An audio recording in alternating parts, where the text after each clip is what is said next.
On Global TV News Prime, tension erupts in House of Reps over minority leader endorsement. In business, federal government tax manufacturers on quality for African market. And on the foreign scene, Israel, Lebanon move towards stability on the new ceasefire framework. And in sports, FIFA imposes last-minute ban on reusable water bottles at stadiums. Hello and welcome to all our viewers in Nigeria and around the world to News Prime on Global Television, coming to you live from the nation's capital, Abuja. I am Jumai Manson. A quick reminder that Global Television is on DSTV channel 365 and Star Times channel 276. Now the news in full. Tempers flared in the House of Representatives as lawmakers clashed over allegations of signature forgery linked to the race for the minority leadership position. Benue lawmaker Philip Agbese raised a matter of privilege, alleging that his name and signature were used without his consent in a document circulating on social media endorsing Imo lawmaker Ikenga Ugochunere for minority leader. National Assembly correspondent Anete Patrick tells us more. The contest for the minority leadership of the House of Representatives took a dramatic turn as allegations of forgery and political maneuvering overshadowed what has become a keenly contested battle within the opposition bloc. While a majority of opposition lawmakers have reportedly rallied behind Imo lawmaker Ikenga Ugochunere as their preferred candidate, questions over the authenticity of signatures on his nomination documents triggered heated exchanges on the floor of the House. Benue lawmaker Philip Agbese raised a matter of privilege, alleging that his name and signature were used without his consent in a document circulating on social media endorsing Imo lawmaker Ikenga Ugochunere for the position of minority leader. Agbese denied signing any endorsement in support of Ugochunere and further dismissed reports suggesting lawmakers received 50 million naira to influence the leadership contest. The person who signed this document, Honorable Sheyi, I have not seen him since December 2025. So I'm at a loss, and I feel that my legislative privilege has been breached because this amounts to forgery. Responding to the allegations, Ikenga Ugochunere maintained that Philip Agbese willingly signed the nomination document and also rejected claims of financial inducements, insisting the process was transparent and supported by the majority of opposition lawmakers.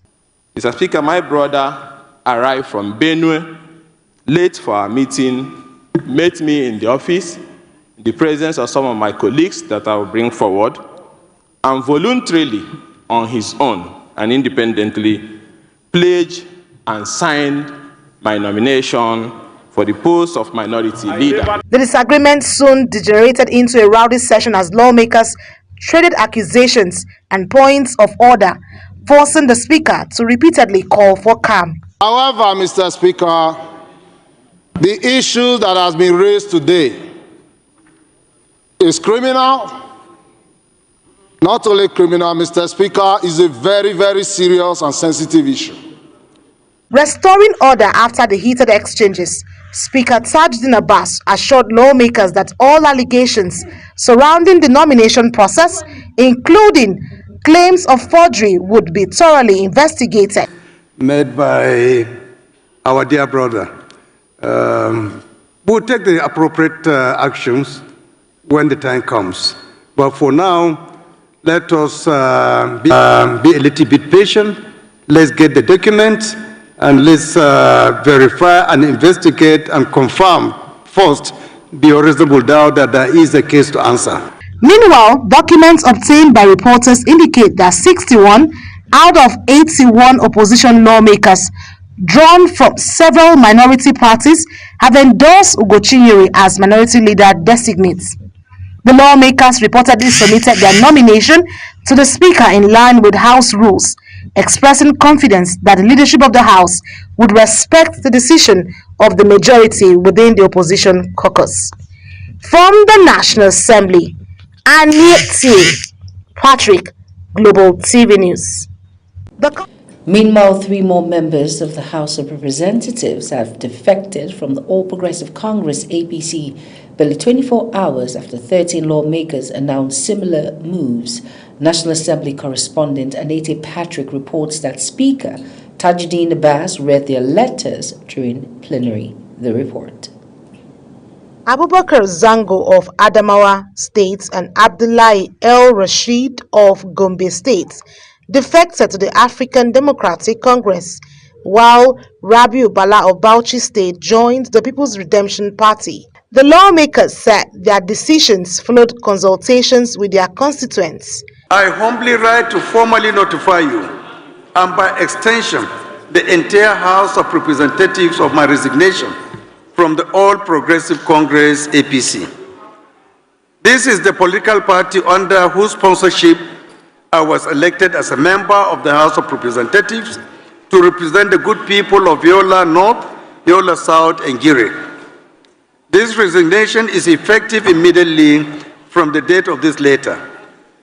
The decision has been reached after due consideration of my obligations to my constituents, my conscience, and the broader national interest. Also at plenary, the House adopted motions on insecurity in Ekiti and Taraba states, urging security agencies to strengthen protection for affected communities.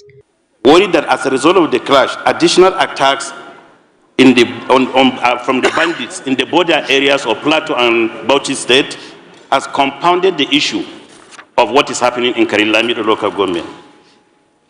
I want to appreciate the security agencies who have moved it in time to stop this. But Mr. Speaker, sir, a lot of these victims need an immediate intervention from federal government. That the tragic incident highlights persistent security vulnerability in rural communities and place of worship and the growing boldness of criminal elements. Worried that such attack not only endanger lives and property, but violate citizen constitutional rights to freedom of worship and erode confidence in the nation's security architecture. The latest wave of defections underscores the shifting political landscape ahead of future electoral contests, with party realignments continuing to reshape the composition of the House of Representatives. As lawmakers seek new political platforms, attention now turns on how these movements could influence legislative dynamics and party strength in the National Assembly. From the National Assembly, Anete Patrick, Global TV News. The presidential candidate of the African Action Congress, AAC, Omoleye Sowore, has called for the immediate release of school children kidnapped in Oyo State. He made the call during a protest organized to demand urgent action from the government and security agencies to secure the release of the children and tackle the growing insecurity in the country. Ubong Usoro has details. The school children were reportedly abducted in Oyo State and has triggered widespread concern among parents, civil society groups, and concerned Nigerians. Leading the protest, Omoyele Sowore condemned the incident and criticized the government's response to insecurity. He stated that if the president cannot guarantee the safety of lives and property, he should resign from office. And that court proceeding was the reason we delayed a bit. Please, we are just going to wait for the banner and march peacefully towards this direction to live peacefully in this country. Yes! Our children have a right to go to school. Yes, sir! Safely go and return home. Yes! Also speaking, Publicity Secretary of the African Action Congress, Rex Elanu, said the government must take decisive steps to secure the release of the children and restore public confidence in the nation's security architecture. We have come to a point in Nigeria where people are living in fear. People are already living in poverty. There's already so much hardship. There's already so much, everything about our system is dysfunctional. But the right to even exist as human beings, before we can talk about our hunger, our lack of electricity or healthcare or education, we have to even be alive as Nigerians. Christy Akija, a protester, called on the president to deploy all lawful means necessary to ensure the safe return of the kidnapped children. I'm here for our children that are kidnapped, that are held captive, and our teacher to be free. Because I'm also a parent. I feel the pain. I feel angered. I want the children to be free. The protesters demanded the immediate rescue of the adopted children and called for stronger measures to address the persistent security challenges facing the country. Ubong Usoro, Global TV News. The Federal Ministry of Environment has strengthened youth participation in the fight against climate change by equipping young Nigerians with practical knowledge on environmental sustainability, climate adaptation, and mitigation strategies. The initiative, which is through a capacity building program, brought together youths, environmental advocates, policymakers, and energy experts to drive innovative solutions to emerging climate challenges. Here is the Ubong Usoro's report. As climate change continues to pose growing threats to livelihoods and national development, stakeholders are rallying young Nigerians to take a leading role in advancing sustainable environmental solutions. Representing the Managing Director of the Rural Electrification Agency, Abba Aliu, the Executive Director Project, Ayoade Boyenga, stressed the need for increased youth involvement in alternative energy development, noting that solar and electric energy technologies remain critical to meeting Nigeria's rising energy demands and securing a sustainable future. Through the deployment of renewable energy solutions such as solar mini-grids, standalone solar systems, and clean energy technologies, communities previously left behind are gaining access to reliable and sustainable electricity. Environmental facilitator Hawa Abubakar challenged participants to move beyond discussions and develop practical, innovative responses to the country's environmental and energy challenges. We're localizing climate education in Africa, and we're empowering every single grassroots climate activist with recognition for their climate action. Participants described the trainings as impactful and timely, saying it has strengthened their capacity to contribute meaningfully to climate action. We are here to showcase or display our new interventions, which is life-led projects. I would say to them, they should try them because there's no one day.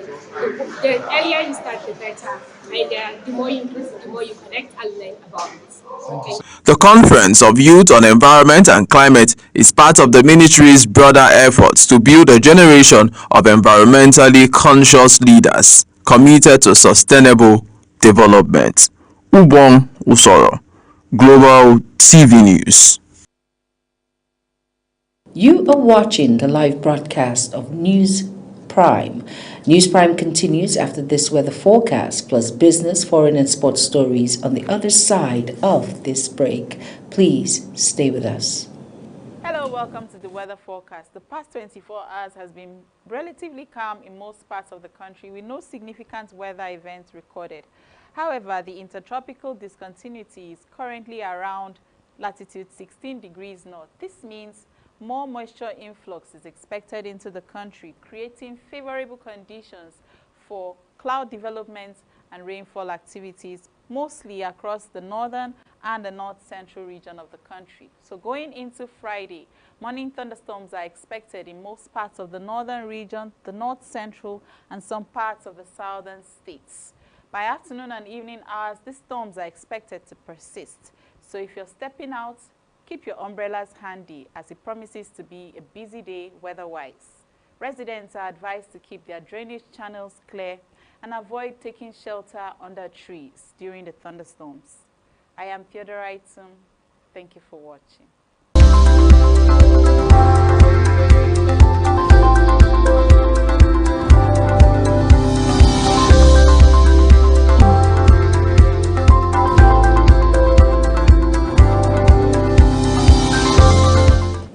You're welcome back, and if you're just tuning in, this is News Prime on Global Television. Thank you for staying with us. In business news now, the federal government has urged Nigerian manufacturers to embrace quality innovation and operational excellence as key drivers of competitiveness on the African Continental Free Trade Area. Speaking at the presentation of African Quality Mark certificates in Abuja, the Minister of Industry, Trade and Investment, Jumoke Oduwole, who was represented by the Permanent Secretary of the Ministry, Chris Akpewu, says more Nigerian companies attaining continental certification reflect stronger industrial standards and growing competitiveness. Kike Lomo Okere has details. The Minister of Industry, Trade and Investment, Jumoke Oduwole, who was represented by the Permanent Secretary of the Ministry, Chris Isokwu, noted that the increasing number of certified companies demonstrate the resilience of local manufacturers in strengthening Nigeria's industrial base and expanding export opportunities across Africa. He stressed that quality has become critical for market access, consumers' confidence, and regional trade integration, describing the Africa Quality Mark as an important gateway to wider continental acceptance and increased market opportunities. Manufacturers here to attend this certification let today serve as both encouragement and challenge. Quality pays. It builds trust, expands market, attracts investment, and creates lasting value. The Director General, Standard Organization of Nigeria, Dr. Ifeanyi Okeke, says the award of the Africa Quality Mark to selected Nigeria's product has opened new opportunities for manufacturers to compete across Africa under a harmonized standard framework. He noted that the initiative aligns with the objectives of the African Continental Free Trade Area, aimed at boosting intra-Africa trade and strengthening economic integration. Product certifications, laboratory testing, inspections, and market surveillance activities aim at improving product quality and industrial competitiveness. Former Kano State Governor Dr. Abdullahi Umar Ganduje underscores the importance of quality standards in driving Nigeria's economic growth and competitiveness. He noted that while Nigeria's large population guarantees quantity in production and human resources, the real challenge lies in ensuring quality across all sectors. We cannot rely on importation. Importation can be done on a short-term basis. If there is any problem in terms of availability of food, yes, importation can save the situation for a short period. But for a long term, we need to promote our local farmers so that they can produce, and then we have more rice mills, we have more other processing agents who are coming in. This will provide employment for our people. And in an interview, one of the recipients of the Africa Quality Mark, Dr. Asia Abdullahi Umar Ganduje, described the recognition as a major boost for businesses and institutions, saying it will drive higher standards, strengthen customers' trust, and improve competitiveness across markets. According to her, the certification also serves as a motivation to sustain quality, expand market reach, and position Nigerian products and services more strongly within regional and global trade. Certification is a validation stamp for our product. It shows that from our farm to our milling process to your table, we have you covered. Our quality is top-notch. The high point of the event was the presentation of Africa Quality Mark for eligible made in Nigerian products. The presentation of Africa Quality Mark certificate is expected to boost the visibility of Nigerian products across the continent while strengthening the country's drive towards increased export, industrial competitiveness, and regional trade integration. Kike Lomo Okere, Global TV News.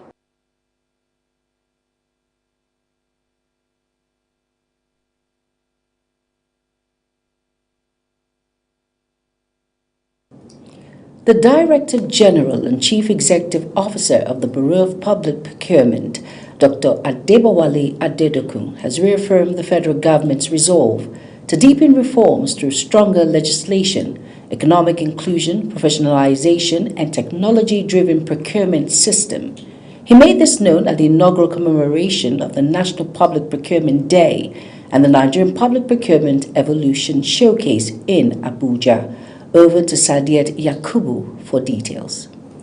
The Director General of the Bureau of Public Procurement, Dr. Adebowale Adedokun, recalled the origins of the procurement reforms anchored on the establishment of the Budget Monitoring and Price Intelligence Unit under former President Olusegun Obasanjo and the transformation into the Bureau of Public Procurement following the 2007 Public Procurement Act signed by the late President Umar Musa Yar'Adua. He described the law as a turning point that institutionalized transparency, competition and due process in government contracting. He expressed confidence that Nigeria's procurement architecture is on course to become a benchmark for transparency and efficiency in Africa, urging stakeholders to remain committed to building a system that delivers value for money and strengthens public trust.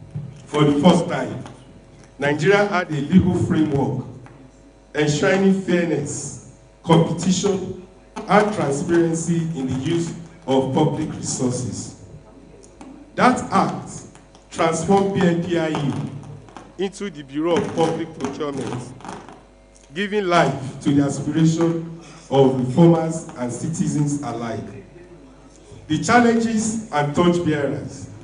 Implementation was never without obstacles. Enshrined practices. The BPP board said procurement processes are being aggressively modernized through digital systems, strengthening compliance framework, revised approval threshold, and tighter monitoring mechanisms. He explained that the reforms have reduced bureaucratic delays, erased pressure on the Federal Executive Council, and improved efficiency in project delivery across ministries, departments, and agencies. Government is focused and government is determined to provide what is best for Nigeria as we move forward. Transparency, accountability, and level playing field for every contractor in the country. Permanent Secretary, General Services Office, in the Office of the Secretary to the Government of the Federation, Dr. Ibrahim Abubakar Kana, says transparency remains at the heart of the administration's reforms, with a strong focus on innovation and sustained progress over the years. He noted that the goal is to ensure value for money, strengthen accountability, and deliver quality services that directly improve the lives of Nigerians. Legal modernization.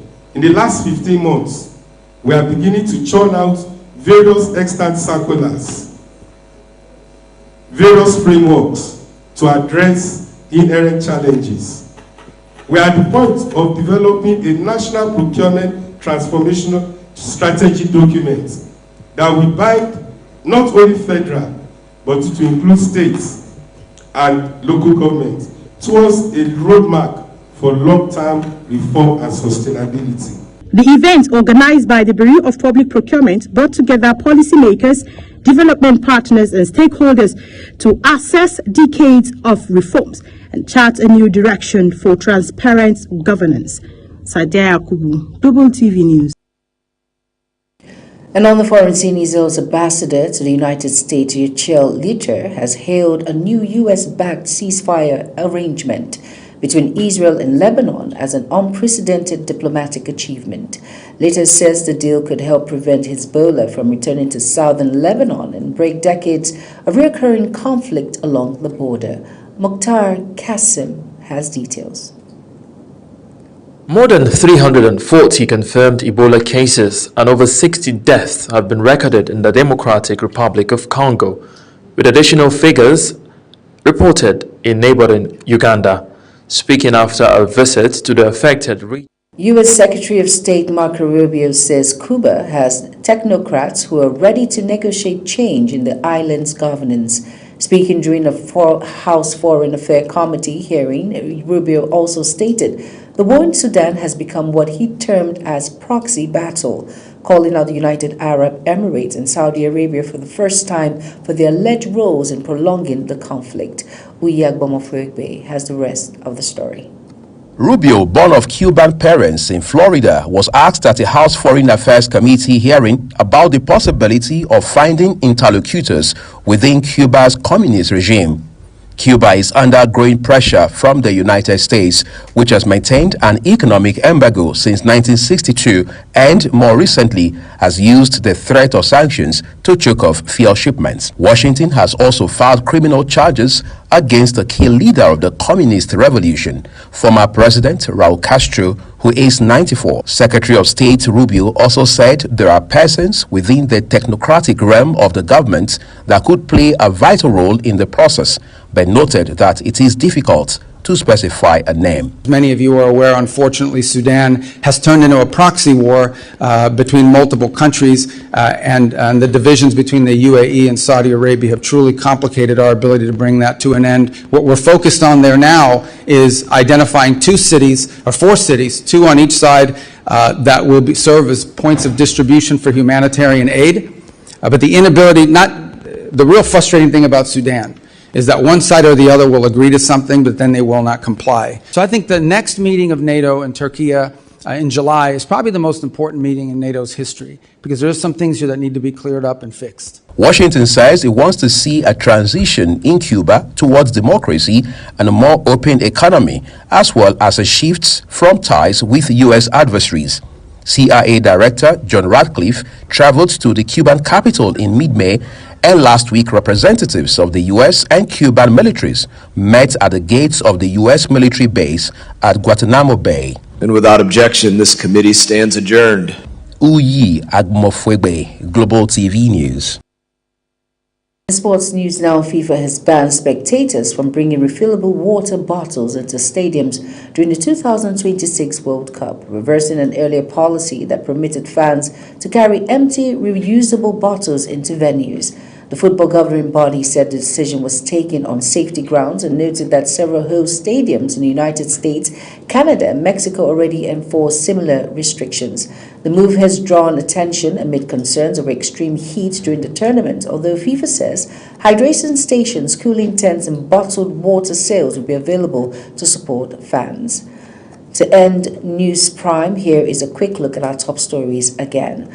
Brought to you that tempers flare in the House of Representatives as lawmakers clashed over allegation of signature forgery linked to the race of the minority leadership position.